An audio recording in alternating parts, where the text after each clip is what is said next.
Irina, Oleg's wife, was sitting in the kitchen, lost in her thoughts. Dinner was almost ready, but her heart was constricted with anxiety. Oleg often stayed late at work, absorbed in endless reports and presentations. She hoped that after all, the work problems were solved, he would finally be able to devote more time to his family. But every time she heard the clock ticking, the anticipation turned into disappointment.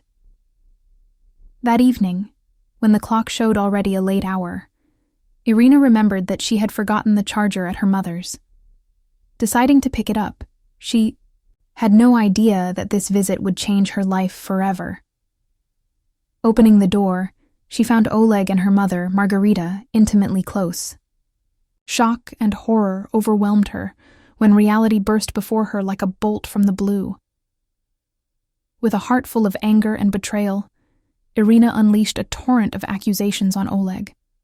She demanded an explanation from her mother, but she only remained silent, her eyes lowered.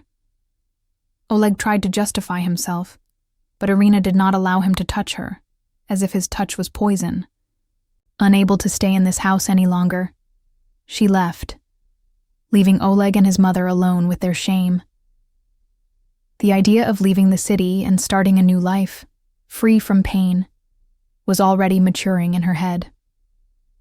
Irina moved to a southern town, hoping to start a new life. She got a job, but instead of relief, she felt only heaviness in her soul. Deep depression overtook her, and she avoided communication with people, hiding from the whole world. Irina tried to distract herself with work and various activities, but memories of the past did not give her peace, like a shadow, pursuing her at every step. One day, she received a message from her sister-in-law that took her by surprise. It told her about the death of her mother and Oleg. The sister-in-law said that Oleg and Margarita had a son, Semyon. At first, Irina felt a surge of anger, but soon this anger was replaced by determination.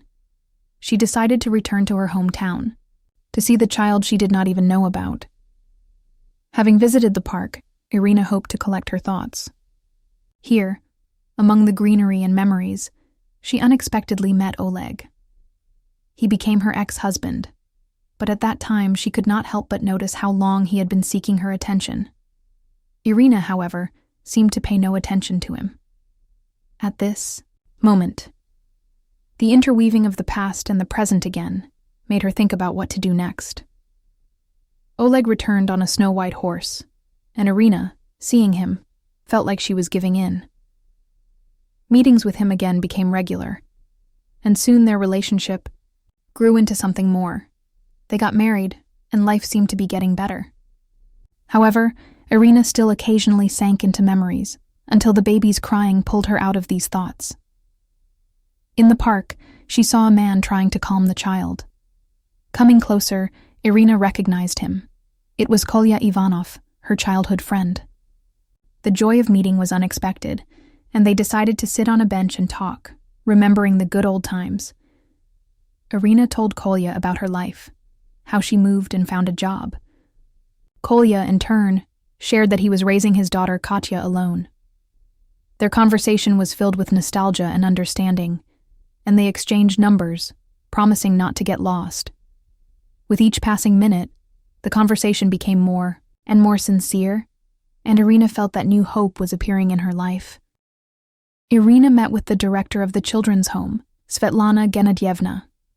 Svetlana was grateful to Irina for helping with medications for her grandson, and greeted her warmly. During the conversation, Irina learned that her brother Semyon was in the children's home. This news shocked her. She could not believe that she had a brother she had no idea about. When Irina met Semyon, her heart was filled with conflicting feelings. She wanted to take him, but her inner fear did not allow her to do so. Irina was afraid of hurting him, not being ready to love him the way he deserved. In the end, she decided that she would not disappear from his life and would do everything possible to find a good family for him. Later, while talking to her mother on the phone, Irina admitted that she could not take Semyon. but she promised to find a family for him and not leave him in the orphanage. At that moment, her attention was drawn to a man and a woman who were crying at the child's grave. Irina stopped to listen to them, realizing that life is full of tragedy and loss, and that she must do everything possible to give Semyon hope for a better future.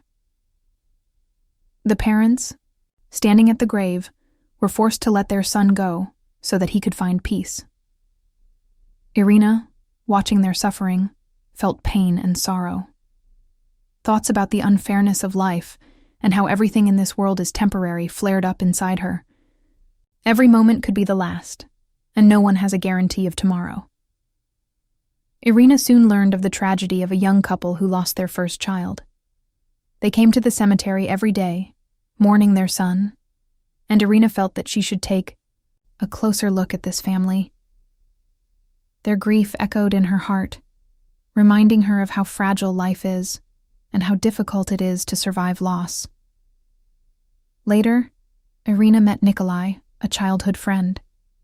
They spent time together, enjoying nature and communication. Irina shared her experiences with Nikolai, talking about her feelings and how difficult it is to cope with pain. Nikolai listened to her, and Irina found comfort in his support, knowing that she was not alone in her suffering. Nikolai supported Irina by listening to her story and sharing his own experiences. He advised her to let go of the past and move forward, reminding her that life goes on despite the pain. Irina began to understand the importance of forgiveness and letting go of grievances, understanding that being stuck in the past meant depriving yourself of the opportunity to be happy.